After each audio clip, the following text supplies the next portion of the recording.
On behalf of RSNA, thank you for joining us for today's webinar, Radiology's Global Response to COVID, Looking Back and Moving Forward. My name is Soo Tan. I'm an interventional radiologist at Singapore General Hospital and clinical professor at the Duke NUS Medical School, and I served as a member of the RSNA COVID-19 Task Force. As you tune into this webinar, it would have been 13 long months since WHO declared the COVID-19 outbreak a pandemic. Last December, RSNA gathered a small group of international radiology leaders to share our global experience during this crisis. We found that radiologists had risen to the challenge and responded with resilience and innovation. This webinar is an opportunity for RSNA to share with a wider audience the material that was presented, as well as to discuss how we should move forward towards the post-pandemic world. This webinar is one of the many ways RSNA provides education and resources related to COVID-19 to the global radiology community. You can find these resources on the COVID-19 section of RSNA's website. A link to this page is provided in the resources panel. Before we introduce the speakers, I want to address a few housekeeping items. You may follow the steps on the screen and in the chat panel to claim 1 CME credit for this webinar. Here is the disclosure and accreditation statement and the RSNA disclaimer. Please use the question panel to submit your questions during the webinar. You may upvote someone else's question by clicking the thumbs up icon. This will help us select questions that are of most interest. This webinar is being recorded and will be available through the RSNA Online Learning Center and on RSNA's YouTube page. Dr. Umar Mahmood and Dr. Dunnick will co-moderate today's panel discussion. Dr. Mahmood serves on the RSNA Board of Directors and is the board liaison for international affairs. He's Associate Chair of Imaging Sciences, Department of Radiology at Massachusetts General Hospital, and Professor of Radiology at Harvard Medical School. Dr. Dunnick is Professor of Radiology at the University of Michigan. He served as Chair of the Department of Radiology for 26 years before stepping down to take the positions of Editor-in-Chief of Academic Radiology and the Associate Executive Director of the American Board of Radiology for Diagnostic Radiology. He is a past president of the RSNA and a strong supporter of these global efforts. I will turn it over to Dr. Mahmood and to Dr. Dunnick to introduce our speakers. Thank you, Dr. Tan. We are very lucky to have a wonderful group of experts from around the world with us today. Dr. Helmut Prosch will provide a current overview of the imaging findings of COVID-19. Dr. Prosch is an Associate Professor of Radiology and Section Chief of Thoracic Imaging at the Department of Biomedical Imaging and Image-Guided Therapy at the Medical University of Vienna, Austria. His research focuses on the diagnosis and staging of lung cancer and deep learning for the diagnosis of diffuse parenchymal lung diseases. Helmut Prosch has published more than 170 articles, reviews, or book chapters, and is Deputy Editor of European Radiology. Dr. Cesar Nomura will discuss how artificial intelligence can improve accuracy of interpretations, especially in remote areas where they may not have the subspecialty expertise that is available in the larger centers. Dr. Nomura was a research fellow at the Massachusetts General Hospital, Harvard Medical School. He serves as director of the radiology department at Heart Institute at the University of Sao Paulo. He is also director of diagnostic medicine at Hospital Sirio Libanus, and he is the Vice President of the Paulista Society of Radiology. Dr. Judy Yee will provide insight about how new technologies and adjustments to workflow can help radiology departments better manage imaging patients suspected of coronavirus infection. Dr. Yee is professor and chair of radiology at the Albert Einstein College of Medicine and Montefiore Health System. Prior to this, she was vice chair at the University of California, San Francisco, and chief of radiology and director 3D imaging lab at the San Francisco VA. Dr. Yee is an accomplished abdominal radiologist and is a pioneer in CT colonography.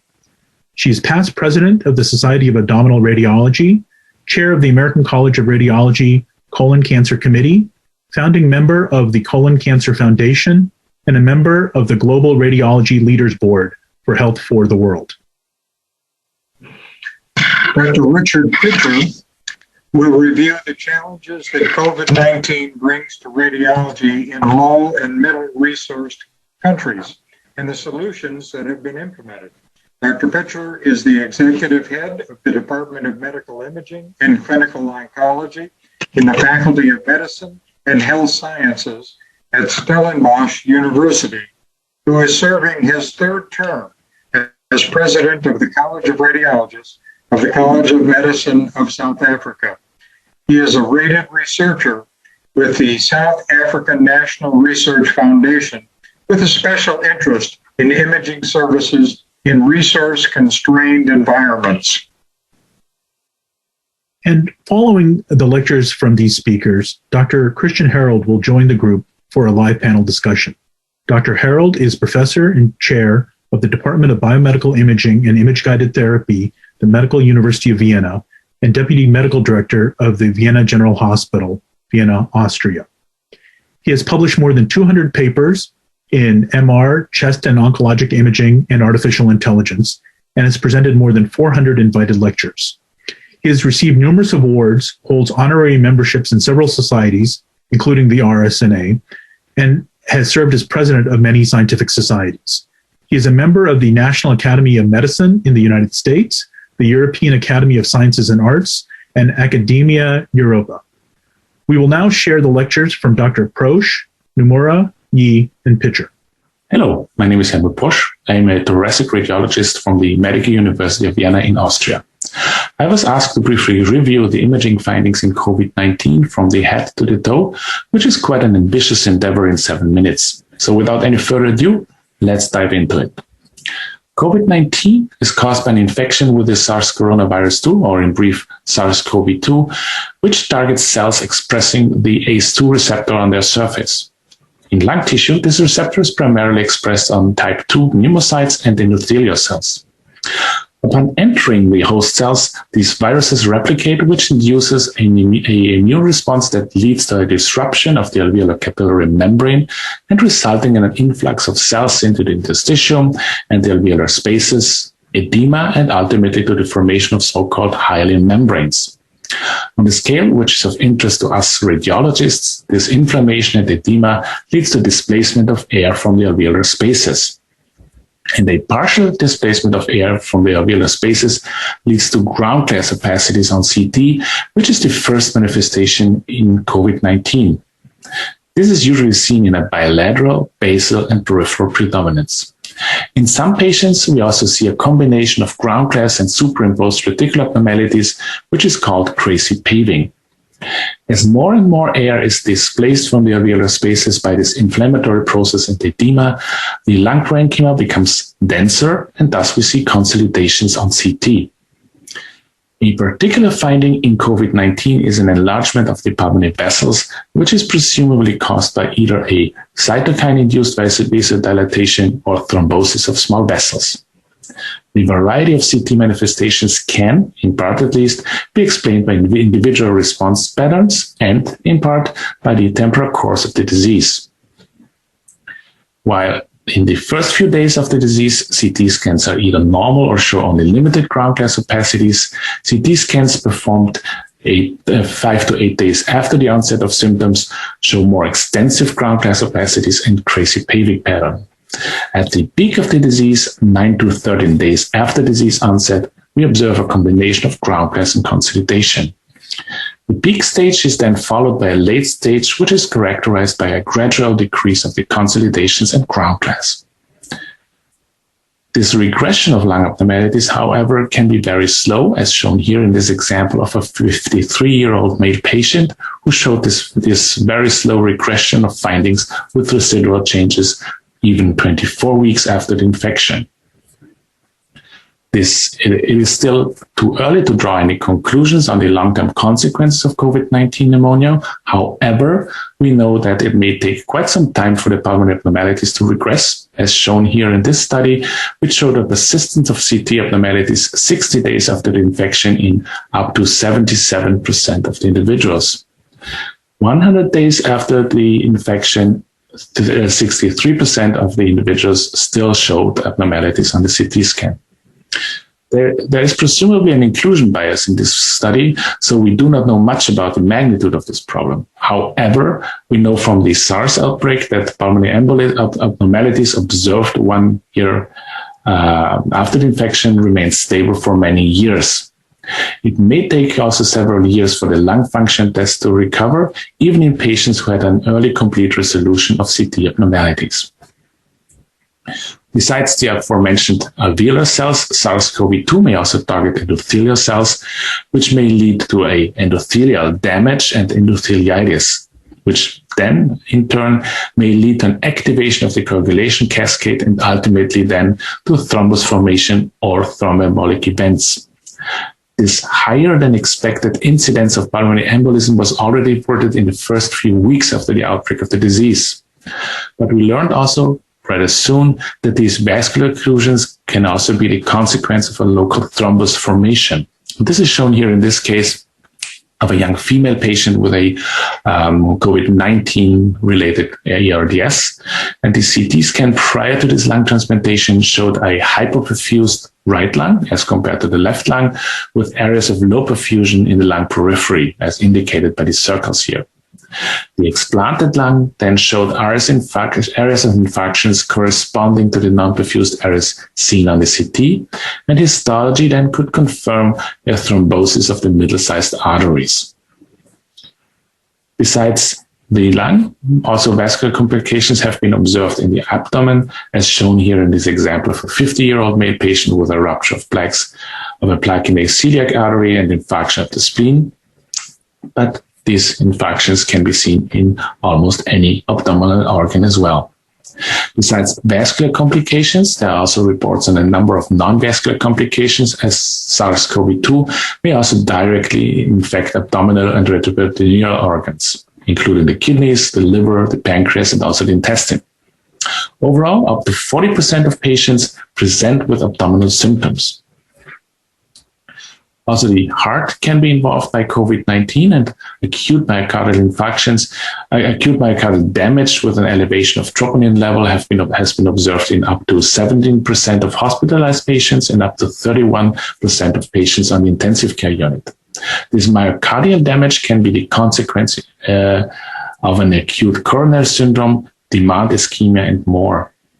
This systemic inflammation observed in COVID-19 may also lead to a plaque rupture, as we showed you before in the patient with abdominal complications, and also then to acute myocardial infarction.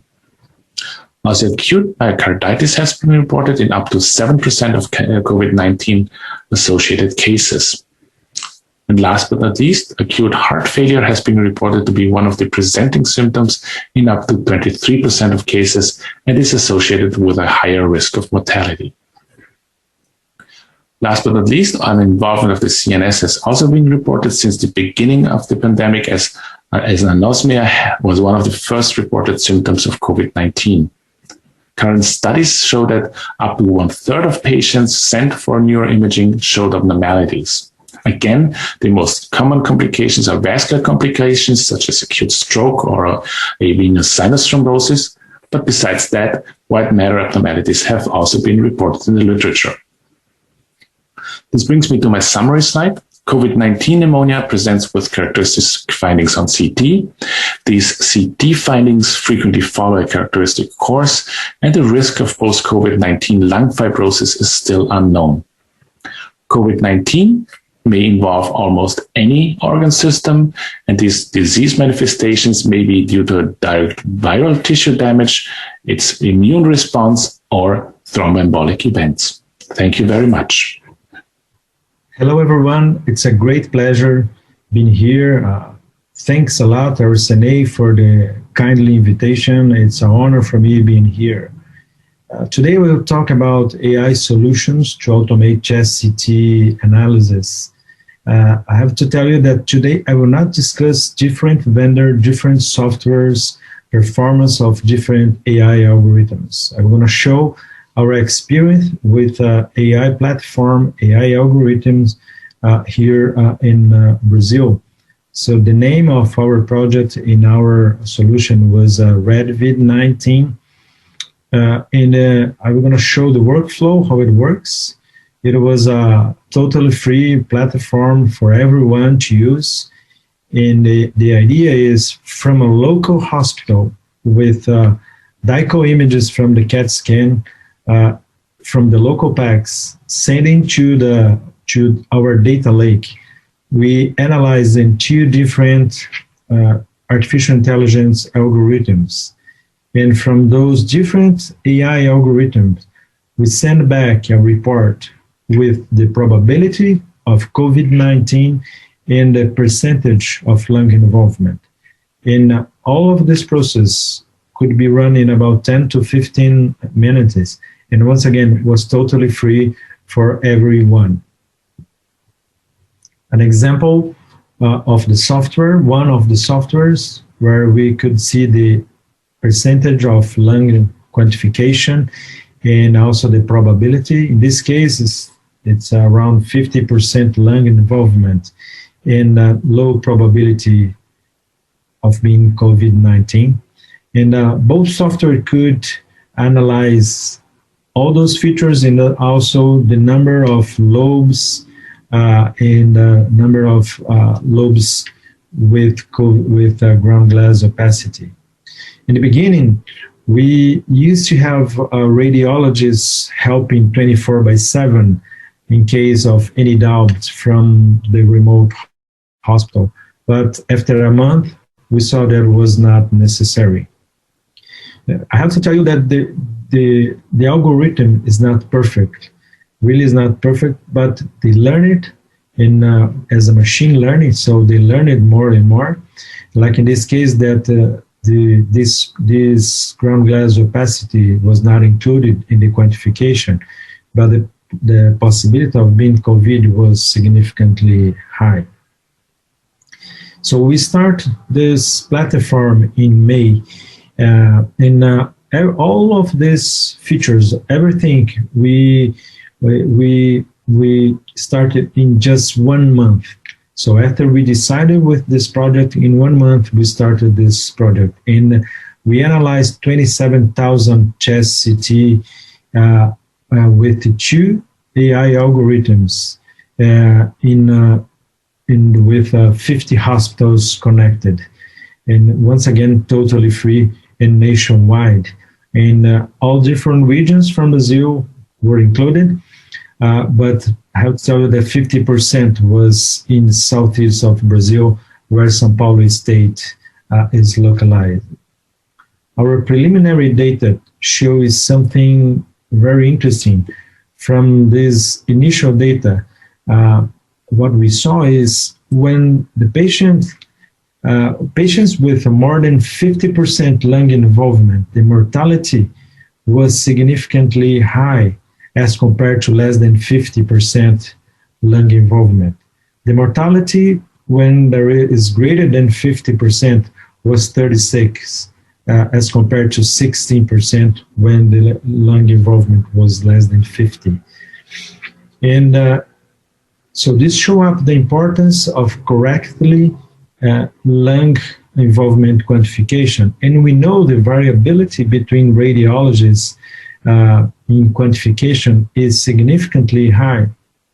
Just to show an example, in this case here, so the machine showed 9% lung involvement in both radiologists. One of them was with more than 10 years in chest in thoracic radiology, classify between 25 to 50%.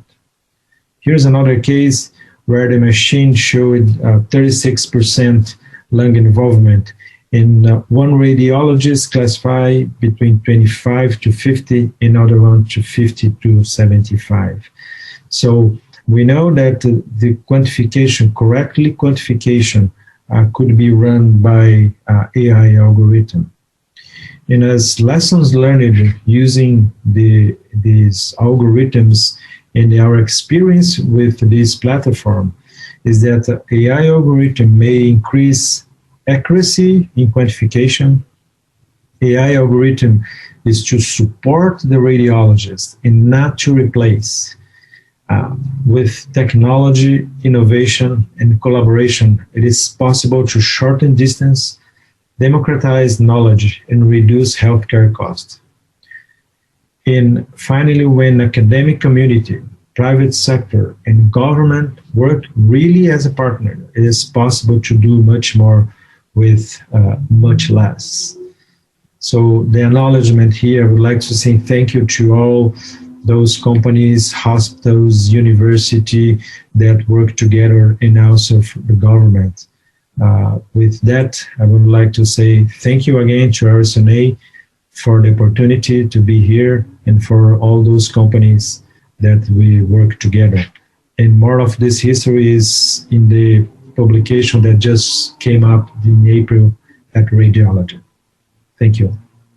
Hello, I'm Judy Yee from Montefiore Medical Center of the Albert Einstein College of Medicine located in New York City. In this session on radiology's global response to COVID, looking back and moving forward, I'll be speaking about workflow changes and technology solutions that have enabled us to move forward. The silver lining of the COVID-19 pandemic is that it has created opportunities for us not only to change, but to improve patient care. There have been many workflow innovations using technology that has resulted in improved efficiencies. And in particular, this is in the area of care delivery. This includes the use of faster protocols for cross-sectional imaging modalities, CT, ultrasound, and MR, the implementation of artificial intelligence for predictive analytics, virtual assistants, and in many more areas. The use of digital interface and telehealth for us to provide not only more efficient care, but safer care for our patients. And then the use of remote reads for our attendings and remote readouts for our trainees. Here's an example of the use of faster MR protocols to provide more efficient care. In this study, they tailored exams to answer specific clinical questions. They optimized and streamlined protocols that were shorter, and they used the latest fast MR techniques, such as parallel imaging and compressed sensing. And they were able to reduce by 50% their MRI scan times. Radiology operations command centers are in our future, and these parallel the clinical operations command centers that were used during the pandemic. These are centralized advanced centers that can process multimodality data dynamically and as well help you to easily and quickly disseminate new protocols. Ideally, these centers should be vendor agnostic. You can use machine learning and predictive analytics to help you to manage staffing as well as to streamline workflow across multiple sites. And as well, you can use command centers to help support and to accelerate technologist training. AI-powered predictive analytics can also be used to improve workflow. And this includes strategic scheduling to help predict workforce needs so that you can easily flex up and flex down at different sites, and to improve access by reducing no-shows. And in this one study, they used an AI model to predict those patients who were at risk for no-show for MRI. They identified that patient cohort, and then they provided phone call reminders. And they found that after 6 months, there was a significant 17% decrease in no-show rates. Artificial intelligence has also been used to power virtual assistants or chatbots, and these use AI software to simulate real-time conversation. Now, many of you are used to chatbots because they've been used in the business setting to improve efficiencies. But during the pandemic, virtual assistants were used to help triage patient symptoms, to provide the latest guideline information, to alert the health system about particular patients, and as well to obtain feedback from patients. And at our site, at Montefiore, you can see that there were 18,000 uses within the first 30 days. This is a graphic that shows the multiple non-interpretive uses of AI in radiology. And this includes for image production and quality control, business applications, as we've talked about, and improving radiology workflow, but also for radiology education and for research. Also, what's been used is digital contactless interfaces to provide safer care. And this includes online scheduling and pre-registration, cashless copays, the use of electronic MRI screening forms, which many sites had started to use prior to pandemic, but the pandemic certainly accelerated the use. A wait and car approach so that patients could wait at a distant location prior to an appointment, and then the site could use a mobile app or a texting platform to notify the patient when it was safest to enter the facility. And then the use of contactless check-in kiosks so that patients did not have to interface with front desk personnel. The use of telehealth has also expanded significantly during the pandemic and will continue to do so. This was accelerated in the United States as Medicare reimbursed starting in March of 2020. This applied to physicians as well as to non-physician healthcare workers.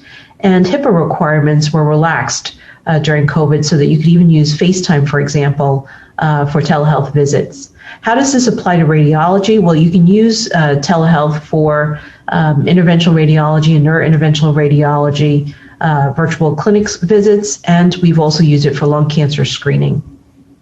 Looking ahead for telehealth, you can see that in 2020, it represented 20% of all medical visits and represented $29 billion of medical services. By 2023, telehealth is estimated to account for $106 billion of medical services. So this is more than 3.5 times what we saw in 2020. Remote reading was also enabled during the pandemic and will continue. This is also known as internal teleradiology. Workstations are placed at home sites. And during the pandemic, we had 2 teams, offsite and onsite. Offsite faculty were very helpful in providing flexibility and covering different shifts, and this continues post-pandemic. Resident education was critical to maintain during the pandemic, and this also occurred both off and on-site. Residents were paired with an attending depending upon the rotation, and this helped to assure continuous excellent education. E-learning was also instituted. This is a study looking at workflow changes during the pandemic at off-site locations, and there was a 65% increase in installations of home workstations. 65% of programs reported a decrease in stress levels, and 56% of programs report that they plan to continue post-pandemic. Staff well-being has certainly come into focus, and although this one study showed that the radiology staff showed a lower anxiety rate and burnout rate compared to non-radiology staff, it was still significant at almost 7% and 18%. In response, support centers have been developed, as well as the use of emotional support hotlines, all the way to the use of clergy for spiritual support. Remote readouts have been enabled during the pandemic and to a certain extent may continue post-pandemic via video conferencing readouts and the use of screen sharing for PACS or secondary screens.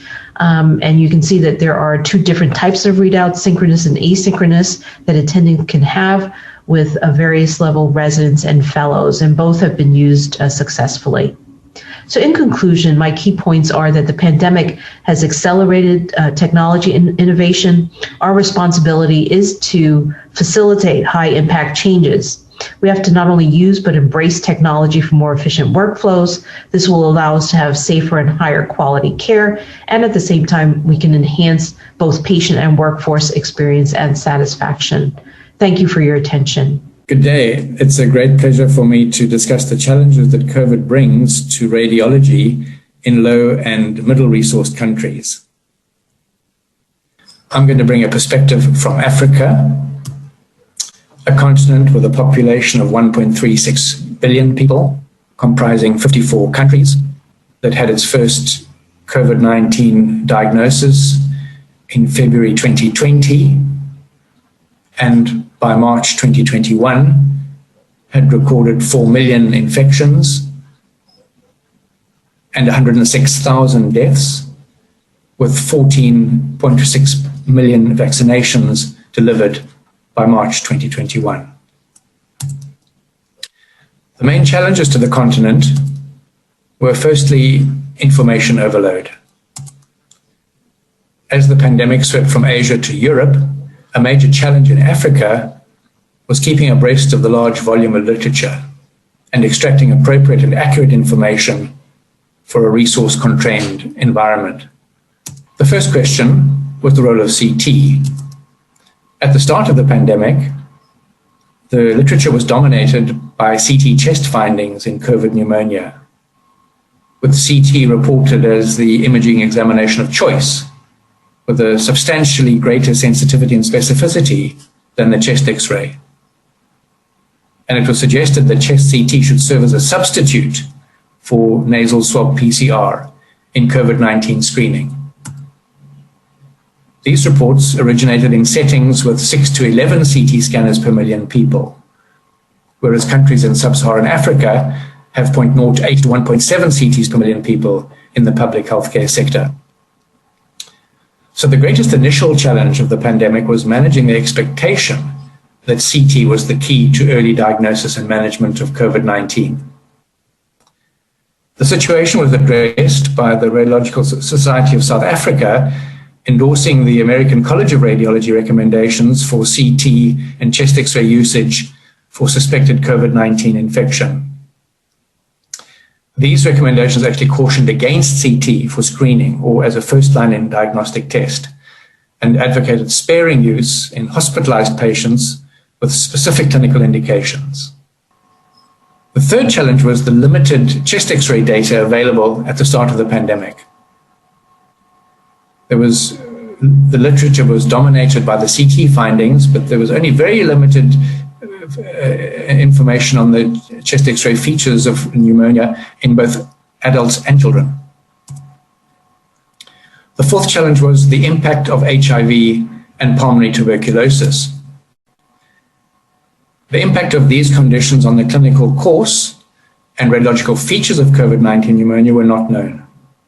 So research projects were commenced with expedited institutional ethics approval to address these research questions, and these represent work in progress.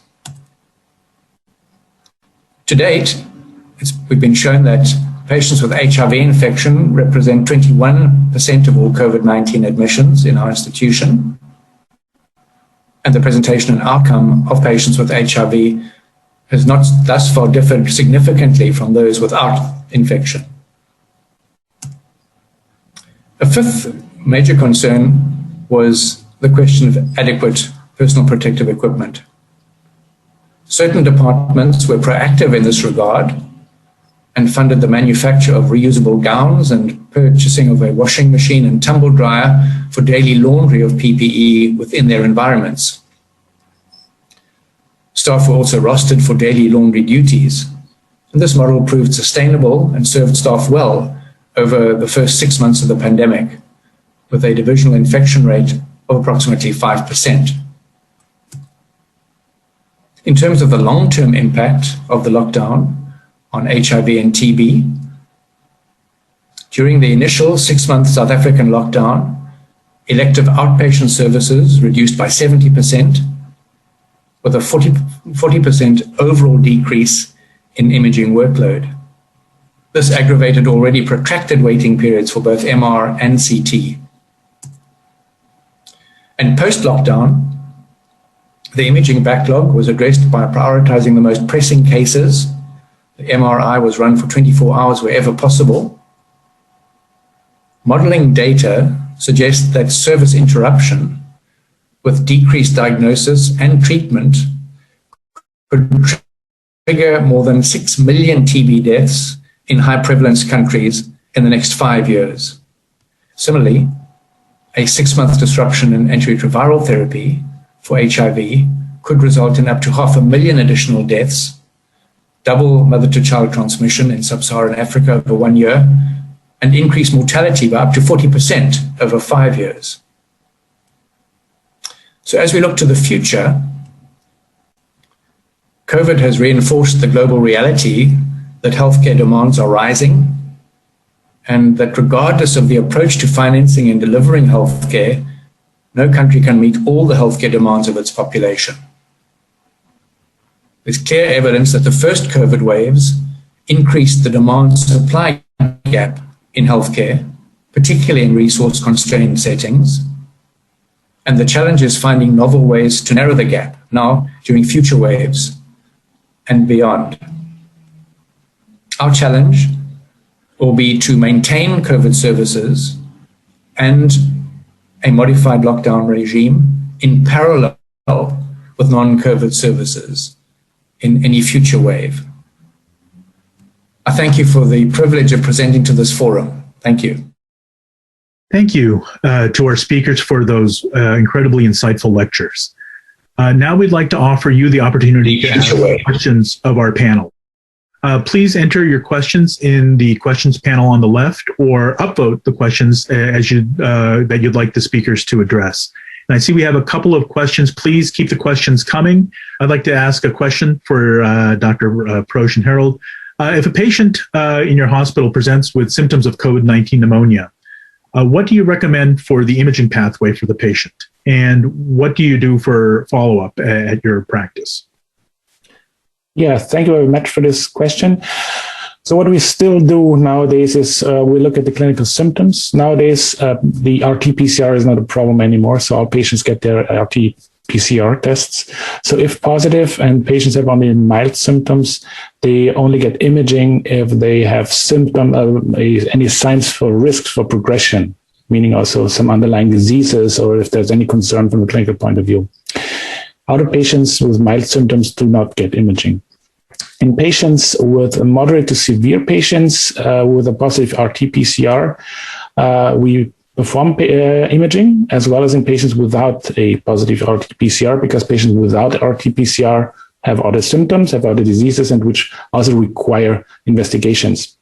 The RT-positive patients with severe symptoms or mild symptoms get their imaging, baseline imaging, which is usually a chest radiograph before admission, to have a baseline imaging for any comparison. As for follow-ups, we usually perform follow-up chest radiographs on the ward if there is a clinical progression or the clinicians have any doubt about the location of the venous lines or the ECMOs, but not as a routine procedure. As for CT, we use it sparingly nowadays. In the initial phase, we were quite liberal there, but nowadays we're using it quite sparingly. And if there are any concerns about a progression which can't be explained by chest radiographs, or there's the suspicion of pulmonary embolism, we perform a CT scan. Thank you. That was very helpful. Reid? Dr. Nomura, I was impressed with the RADVID-19 program that you have. Were there any problems in accepting images from machines made by different manufacturers? Thanks for the question. That's an important point. For the majority of the case, in 95%, we had no problems because the chest CT protocol it's pretty standard. But in 5%, so the AI algorithm rejects the images. It's related to the number of slices. Sometimes they send the raw data with less than 60 slices, less than 60 images, so it's not enough. And also the slice thickness. And we use the mediastinal window for the quantification. So this was the preset before, and then some of them, because they just send the lung images, so also the algorithm had some problems. But in 95%, we had no problem with to run the algorithm for those images. Thank you. Dr. Yee, we've made many changes during the pandemic, some of which seem to be positive and will continue afterward. What have you learned from the pandemic that you will make permanent? And one point that I think is quite pertinent is streamlining our MRI protocols. Do you plan to continue those streamlined protocols?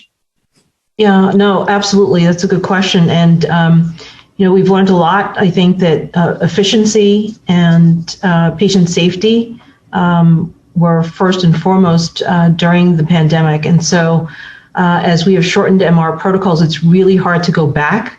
And we've been able to schedule, I think, more patients in a shorter period of time, which helps with efficiency, throughput, and as well with financials and recovering financials. I can tell you, though, that after the initial implementation, there were some images with degraded image quality because it became so short. I think that it did affect negatively image quality, and we found that in some of our neuro cases. So had to go back and I think re-modify, and so those became a little longer again. But I think overall the goal is to maintain these shorter protocols and to get patients in and out of our facilities as quickly, safely, but at the same time to get diagnostic images. Yeah. Thank you. So maybe at this time, we'll take some questions from the audience, and Reed and I will ask some of those. But please, if you're listening on at home or at work, please enter your questions because the experts here have been really giving some great lectures. So one of the questions from the audience is for Dr. Nomura, congratulating you on a great lecture. And then looking at the amazing number of cases that you acquired and put into the algorithms, what are you hoping to do with all this data you've collected? What's going to be sort of the output in terms of analysis and future publications and sort of additional take-home lessons you can use compiling all of this data? Dr. Nomura? Thank you. Well, it's a great pleasure sharing our data. For sure, we are working to use all this data. One of the things is working the prognosis. The initial data that came out was about the amount of lung involvement, the percentage. So over 50%. So it's double the chance you go to the ICU as compared with less than 50%. But of course, we would like to explore other things besides other features. There's not only the lungs, like the heart and the other other things, and correlate with the prognosis. And what we did is, with the government, we start a competition with the startups. So 20 startups using the database, and 2 of them were selected, and they are training in all those data.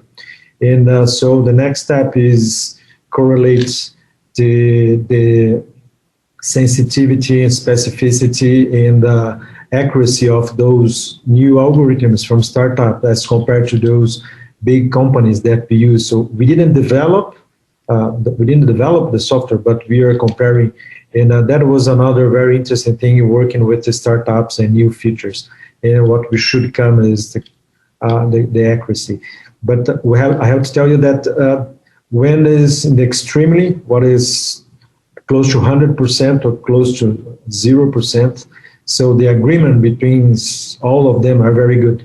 But in the middle, let's say between 0 and 10%, the middle, so it's there is a huge difference between, like, say, 40% probability and 70% probability. So it's a continued machine learning that will be necessary. Thank you. I see there's another question from the audience, and this one's for Dr. Yee. So how does department balance the need to have in-hospital presence for teaching and for intra and extra-departmental consultations with the increasing utilization of remote interpretation? Sort of that, what's the right balance?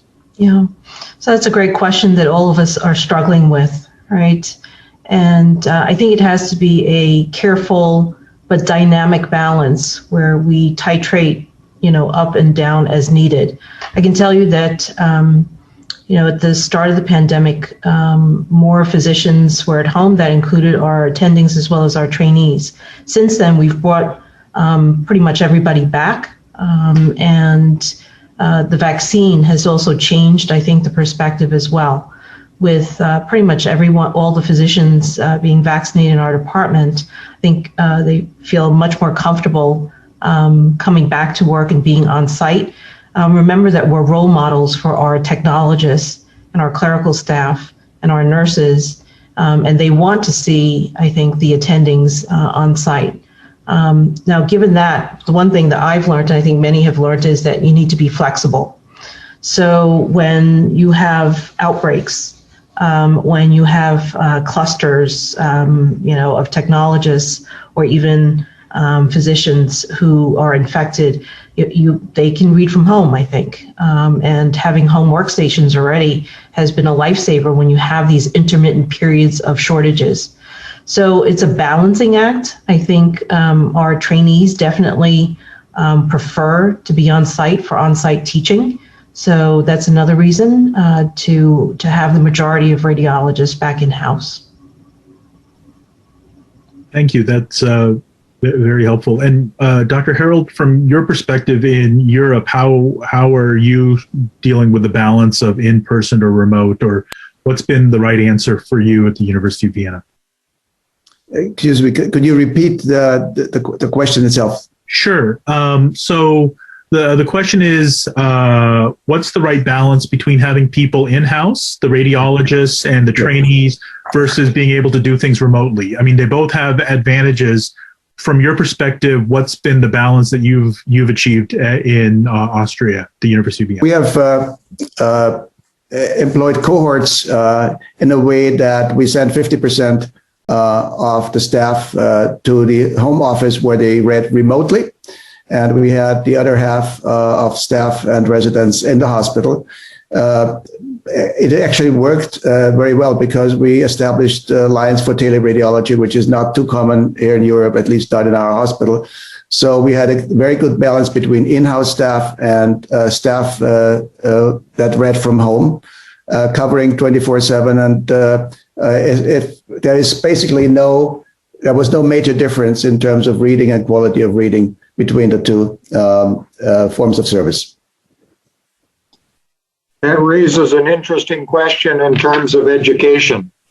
Dr. Yee, how are you managing resident education and medical student education? So, it's, if I were asked whether the pandemic negatively affected trainee education, I would have to say yes, but in varying ways. During the height of the pandemic, we saw a significant drop in volume. So our trainees saw fewer cases. We no longer accepted medical students on clinical rotation on many of our services, so they were excluded.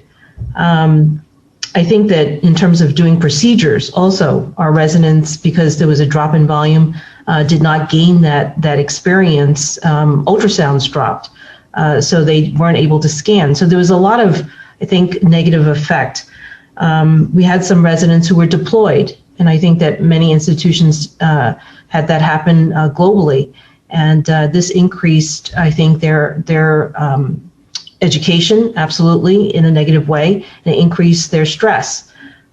So how are we dealing with it is that, during the pandemic and even now, there's been tremendous electronic learning resources. RSNA has made available, and many of the large societies have, at no cost, have made quickly and easily available to trainees curricula that will maintain resident education. That invokes self-learning. So I think that has significantly increased during the pandemic, and even now after the pandemic. We have brought back on-site lectures for our residents as well. This, I think, in coordination with electronic resources, has helped to support our residents. There's catch-up, though, no doubt.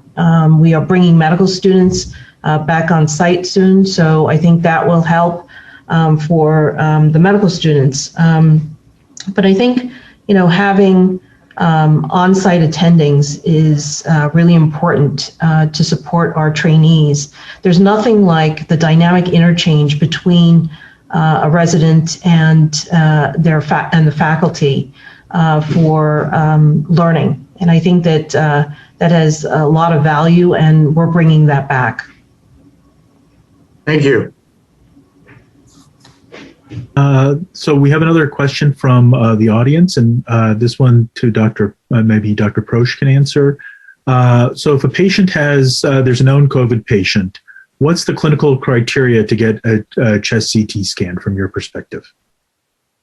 From my perspective, it's primarily first of all, I need to expect a change in the management of patients. So it's if the clinicians suspect a complication of the disease, like a superinfection, they're not sure about that, or there's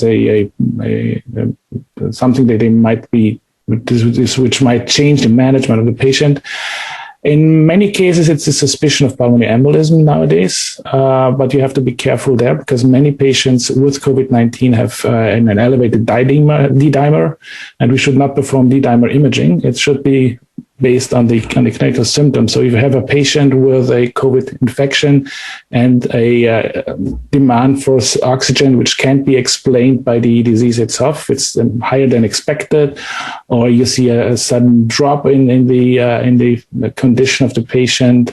So there's a clinical suspicion of pulmonary embolism, then you should perform a CT scan and angiography, but you should not perform it in our patient with an elevated D-dimer, because in most of the patients you won't see it, and then even also in many patients it would not change the treatment. Thank you. That's a very helpful explanation. Dr. Nomura, so you mentioned that at the endpoints at 0% or 100% or in that range, that the algorithms performed comparably and fairly uniformly.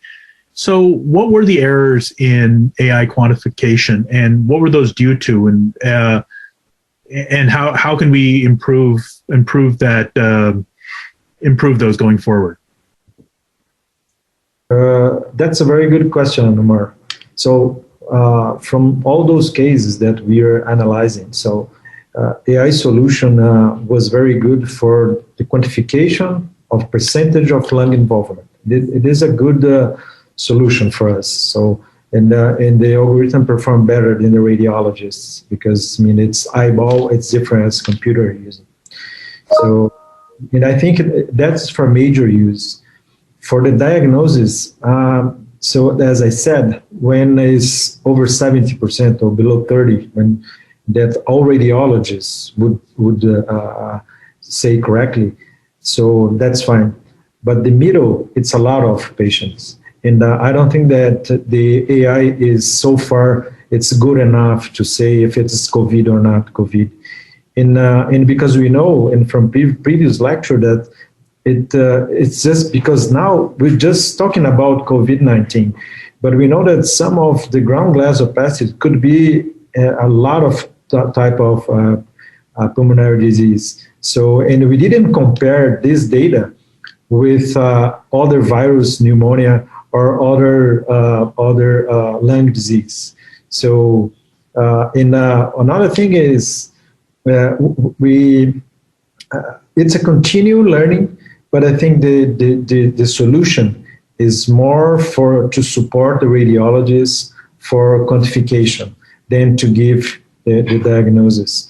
And we are seeing the same thing for the new algorithm with the startups using other algorithms. And then, so that is my impression about all those new fancy solutions that sometimes comes. And there are some small things that interfere the analysis, like when you use contrast, like for thromboembolism protocol. So the amount of lung involvement is correct, but what is ground glass and what is consolidation is different when you use contrast. And it's obvious because it's density. So this is why to give the diagnosis, I don't think the AI is good enough, or we should use this for diagnosis. but just for quantification. Thank you.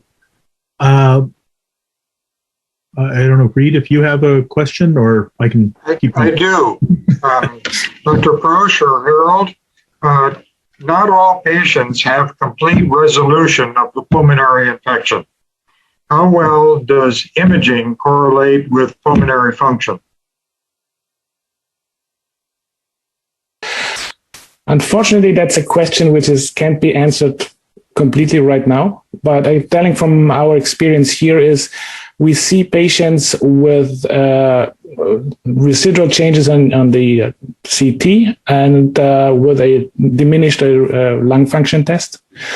But on the other hand, there are also patients with a completely normal CT scan with an impairment in lung function, and primarily the diffusion capacity for carbon monoxide. There are a number of reasons to explain that. It's not necessarily the parenchyma. It can also be a CTEPH, chronic thromboembolic pulmonary hypertension, which can happen in this disease as well.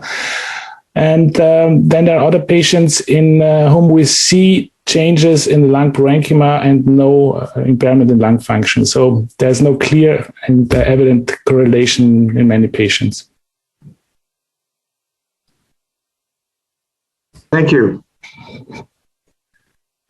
Maybe I think we have probably time for one question left, and I'll give that to Dr. Yee.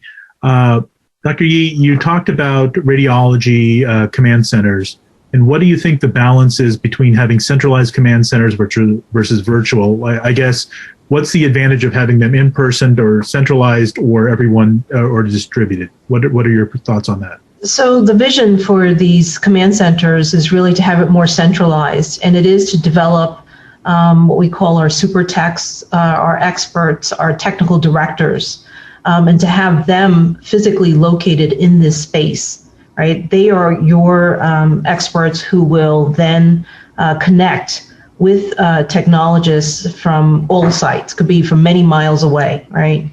And can assist them dynamically with a case. So they can, for example, take control of a console from many miles away and help them to tweak a protocol or to help with that specific case. It accelerates their learning. I think it's advantageous for patients who are still on the table. But I think having a physical space doesn't have to be a large space either. But centralizing the expert pool is very important. And then they can also learn from each other as well. Thank you so much. I'll turn it over back to Dr. Tan. I would like to thank our faculty and my co-moderators for sharing their learned experience today. Thank you also for attending today's webinar. Please look into the resources panel for details on how to earn CME for this webinar. Thank you very much.